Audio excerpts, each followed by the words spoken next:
बिस्मिल्लाहिर्रहमानिर्रहीम। अस्सलामुअलैकुम रहमतुल्लाहि वबरकातुहू। यामी की छोटी सी दुनिया में आप सबका स्वागत है। तो आएँ और यामी की छोटी सी दुनिया में शामिल हो जाएं। रब्ब इश्रह ली सदरी व यस्सिर ली अमरी वहलुल उक़दतम मिन लिसानी यफ़क़हू क़ौली। आज हम इंशाअल्लाह अज़ान व इक़ामत के बारे में जानेंगे। अज़ान मुसलमानों की अलामत है। जब नमाज का वक्त हो जाए तो अज़ान कहनी चाहिए। रसूल अल्लाह सल्लल्लाहु अलैहि वसल्लम ने फरमाया, जब नमाज का वक्त हो जाए तो तुम में से किसी शख्स को अज़ान कहनी चाहिए। इसे बुखारी ने रिवायत किया है। और रसूल अल्लाह सल्लल्लाहु अलैहि वसल्लम ने फरमाया, जब नमाज के लिए अज़ान कही जाती है तो शैतान हवा खारिज करते हुए भागता है वहाँ तक जहाँ उसे अज़ान सुनाई न दे। इसे बुखारी ने रिवायत किया है। मुअज़्ज़िन की बहुत बड़ी फजीलत है। मेरा रब फरमाता है सूरा हामीम सजदा में, इस शख्स से अच्छी बात किसकी हो सकती है जो अल्लाह की तरफ बुलाता है। रसूल अल्लाह सल्लल्लाहु अलैहि वसल्लम ने फरमाया, क़यामत के दिन सबसे लंबी गर्दनें मुअज़्ज़िनों की होंगी, यानी वो मर्तबे में सबसे ऊंचे होंगे। ये मुस्लिम की हदीस है। और हमारे प्यारे नबी सल्लल्लाहु अलैहि वसल्लम ने फरमाया, अगर लोगों को मालूम होता कि अज़ान कहने और सफ़े अव्वल में क्या अजर है, फिर उनके लिए क़ुर्रा अंदाज़ी के सिवा कोई चारा बाकी न रहता तो वो ज़रूर इस पर क़ुर्रा अंदाज़ी ही करते। इसे बुखारी ने रिवायत किया है। और मेरे प्यारे नबी सल्लल्लाहु अलैहि वसल्लम ने फरमाया, मुअज़्ज़िन को बुलंद आवाज़ से अज़ान कहने की वजह से बख्श दिया जाता है, और जो भी तर या खुश्क चीज़ इसकी आवाज़ सुनती है वो इसकी तस्दीक करेगी, यानी गवाही देगी, और उसके लिए उन लोगों के सवाब के बराबर सवाब है जो उसकी ज़बान पर नमाज के लिए आते हैं। रसूल अल्लाह सल्लल्लाहु अलैहि वसल्लम ने मुअज़्ज़िन के लिए दुआ करते हुए फरमाया, इमाम ज़ामिन और ज़िम्मेदार है और मुअज़्ज़िन अमीन और काबिल इत्माद है।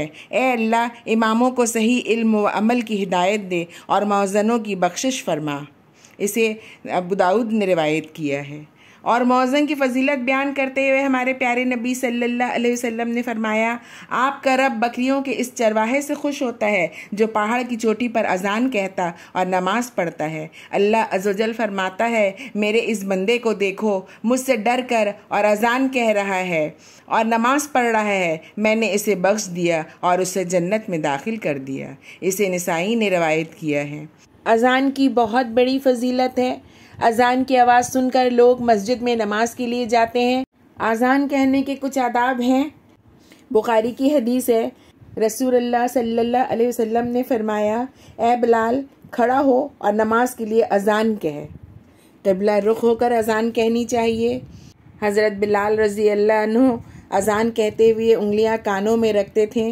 इसे तिर्मिज़ी ने रवायत किया है। हज़रत बिलाल रज़ी अल्लाह अन्हु अज़ान में हय्य अलल सलाह कहते हुए अपना चेहरा दाईं तरफ और हय्य अल फलाह कहते हुए बाईं समत फेरते थे।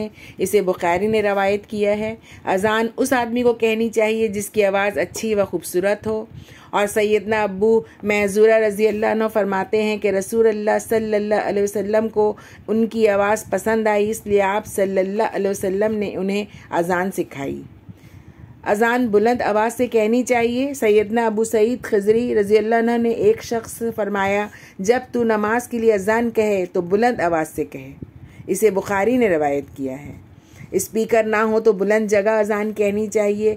एक सहाबिया फरमाती हैं, मेरा मकान मस्जिद के इर्द गिर्द तमाम मकानों से बुलंद था और सैयदना बिलाल रज़ी अल्लाह अन्हु इस पर चढ़कर अज़ान कहते थे। इसे अबू दाऊद ने रिवायत किया है। मुअज़्ज़िन अगर अज़ान में गलती कर रहा हो तो इसकी असलाह कर देनी चाहिए। अब्दुल्ला बिन हारिस फरमाते हैं, अब्दुल्ला बिन अब्बास रज़ी अल्लाह अन्हु ने बारिश वाले दिन खुतबा दिया। जब मुअज़्ज़िन हय्य अल सलाह पर पहुंचा तो उन्होंने फरमाया, अब ये कहकर अस्सलातु फिर रिहाल, नमाज घरों ही में पढ़ लो। इसे बुखारी ने रिवायत किया है। गलत वक्त पर अज़ान हो जाए तो ऐलान करके लोगों को बताना चाहिए। एक दिन हज़रत बिलाल रज़ी अल्लाह अन्हु ने तुलू फजर से पहले ही अज़ान कह दी तो नबी सल्लल्लाहु अलैहि वसल्लम ने इन्हें हुक्म दिया कि जाकर ऐलान कर दो कि बंदा सो गया था, यानी नींद की वजह से गलती हो गई।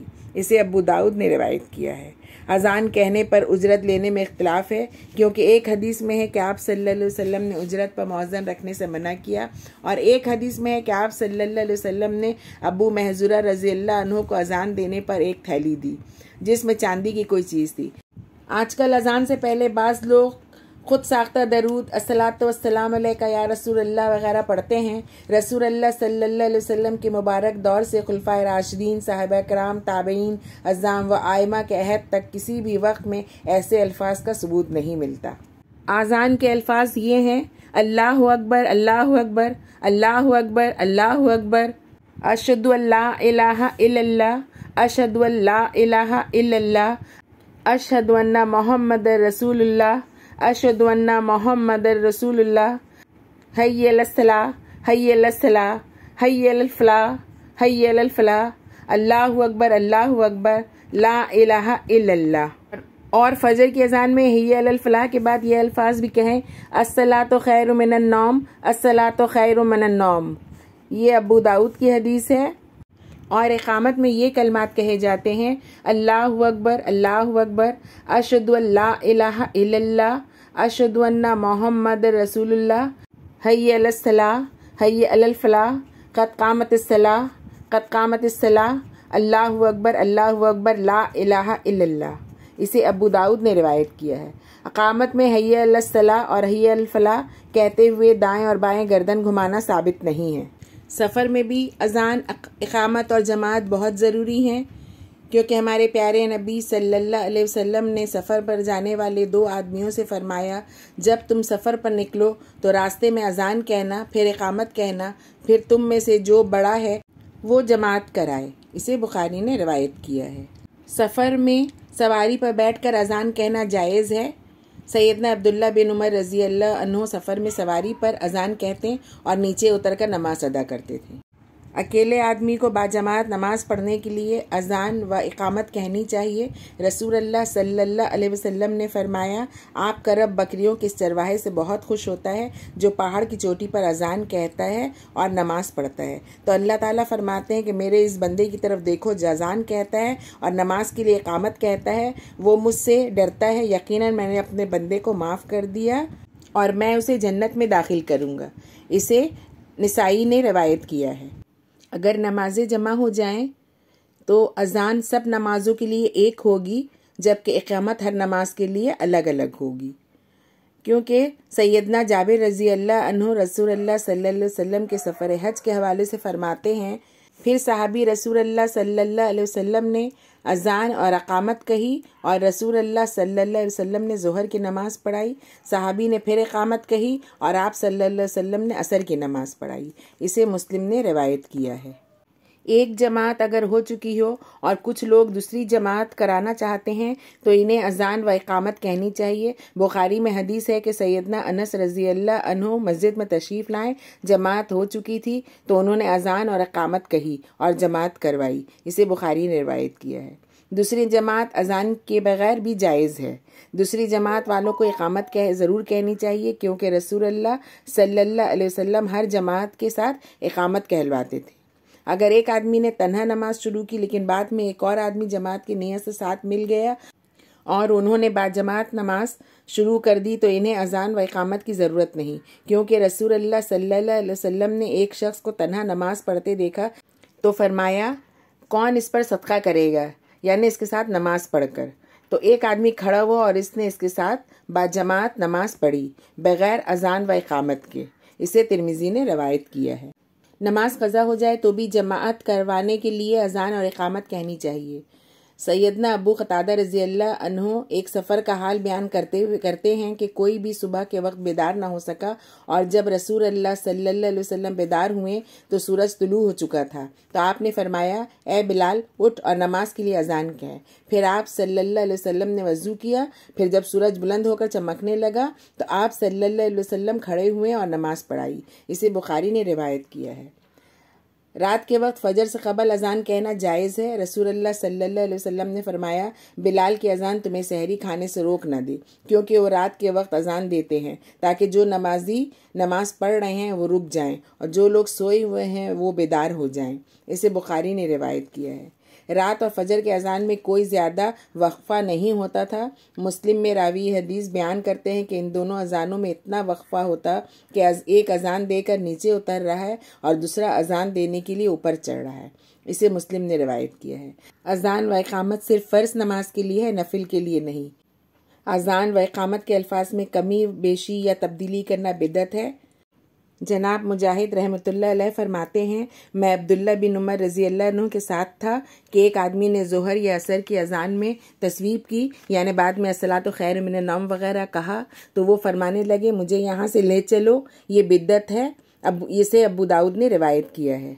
अज़ान अव्वल वक्त में ही कहनी चाहिए, बिलाशुबा देर नहीं करनी चाहिए, लेकिन इक़ामत इमाम के आने पर कहनी चाहिए। इब्न माजा में हदीस है कि सैयदना बिलाल रज़ी अल्लाह अन्हु अज़ान वक्त से लेट नहीं करते थे, लेकिन इक़ामत में कभी कभार थोड़ी बहुत ताख़ीर कर लेते थे। इसे इब्न माजा ने रिवायत किया है। और मुस्लिम में हदीस है कि सैयदना बिलाल रज़ी अल्लाह अन्हु ज़वाल के वक्त अज़ान कह देते थे, लेकिन नबी सल्लल्लाहु अलैहि वसल्लम के निकलने से पहले नमाज के लिए खड़े नहीं होते थे। जब नबी सल्लल्लाहु अलैहि वसल्लम को आता देखते तो इक़ामत कहते हैं। इसे मुस्लिम ने रिवायत किया है। इन हदीस से पता चलता है कि अज़ान और इक़ामत में वक्फ़ा होना चाहिए। अज़ान का जवाब देना चाहिए, क्योंकि हमारे प्यारे नबी सल्लल्लाहु अलैहि वसल्लम ने फरमाया, जिस शख्स ने खुलूस दिल से अज़ान का जवाब दिया वो ज़रूर जन्नत में दाखिल होगा। अज़ान के जवाब में मुअज़्ज़िन के साथ साथ अज़ान के कलमात को दोहराना चाहिए, सिवाय हय्य सलाह और हय्य अलल फलाह के। जब मुअज़्ज़िन ये कलमात कहे तो सुनने वाले को ला हौला वला कुव्वता इल्ला बिल्लाह कहना चाहिए। इसे बुखारी ने रिवायत किया है। अस्सलातु खैरुम मिनन नौम के जवाब में भी यही कलमात कहने हैं, कुछ और कहना साबित नहीं है। हमारे प्यारे नबी सल्लल्लाहु अलैहि वसल्लम ने फरमाया है, जब तुम मुअज़्ज़िन की अज़ान सुनो तो वही कहो जो वो कहता है, फिर मुझ पर दरूद पढ़ो। जिसने मुझ पर दरूद पढ़ा अल्लाह इस पर 10 रहमतें नाजिल करेगा। फिर मेरे लिए अल्लाह से मकाम वसीला का सवाल करो, क्योंकि जिसने मेरे लिए वसीला का सवाल किया इसके लिए मेरी शफाअत हलाल होगी। लिहाजा अज़ान का जवाब देने के बाद दरूद शरीफ पढ़ें, क्योंकि जो दरूद इब्राहिम पढ़ेगा अल्लाह इस पर 10 रहमतें नाजिल फरमाएगा। फिर ये दुआए वसीला पढ़ें, अल्लाहुम्मा रब्बा हाज़िही दावती तामती व सलातिल क़ाइमती आति मुहम्मदनिल वसीलती वल फदीलता व असहु मकामम महमूदनिल लज़ी व अत्तहु इन्नका ला तुखलिफुल मियाद। ए अल्लाह, इस कामिल दावत और खड़ी होने वाली नमाज के रब मोहम्मद सल्लल्लाहु अलैहि वसल्लम को मकाम वसीला और फजीलत अता फरमा और इन्हें मकाम महमूद पर फाइज फरमा, जिसका तूने उनसे वादा किया है। बेशक तू वादा खिलाफी नहीं करता। तो हमें अज़ान के जवाब में यही सब कलमात कहने हैं, अपनी तरफ से कुछ कमी बेशी नहीं करनी है, आँखों को नहीं चूमना है, हमें वही अमल करने हैं जो किताब व सुन्नत से साबित हैं। और अज़ान ख़त्म होने के बाद इक़ामत तक बीच में कुछ वक्फ़ा होता है, तो इस वक्फ़े में इस 10-15 मिनट का जो वक्त मिलता है ये बहुत कीमती वक्त होता है। इसमें दुआएं कबूल होती हैं, तो इस वक्त बहुत सारी दुआएं मांगें, क्योंकि इस वक्त की दुआएं मेरा रब रद्द नहीं करता। अपने पास से दुआ करने की शरीयत ने इजाज़त दी है, तो आपकी जो ज़रूरी दुआएं हैं अपने रब से सब वो ज़रूरी दुआएं करें। अल्लाह सुब्हान ताला से अपने लिए दुआएं करें, अपनी औलाद के लिए, अपने माँ बाप के लिए, अपने भाई बहनों के लिए, अपने रिश्तेदारों के लिए, अपने मिलने वालों के लिए दुआएं करें और तमाम उम्मत मुस्लिमा के लिए दुआएं करें। आखिर में मेरे रब से मेरी यही दुआ है कि या अल्लाह, हम सबको किताब सुन्नत पर चलने की तौफीक अता फरमा और हमें कहने, सुनने और समझने की तौफीक अता फरमा और उस पर अमल करने की। आमीन या रब्बिल आलमीन। तो आप सबको मेरा ये वीडियो पसंद आया हो तो लाइक करें, शेयर करें, सब्सक्राइब करें, बेल आइकन में क्लिक करें और कमेंट के ज़रिए मुझे अपने कीमती मशवरों से नवाजें। खुश रहें, अपना ख्याल रखें। अगले वीडियो में फिर मुलाकात होगी, तब तक के लिए अल्लाह हाफिज़।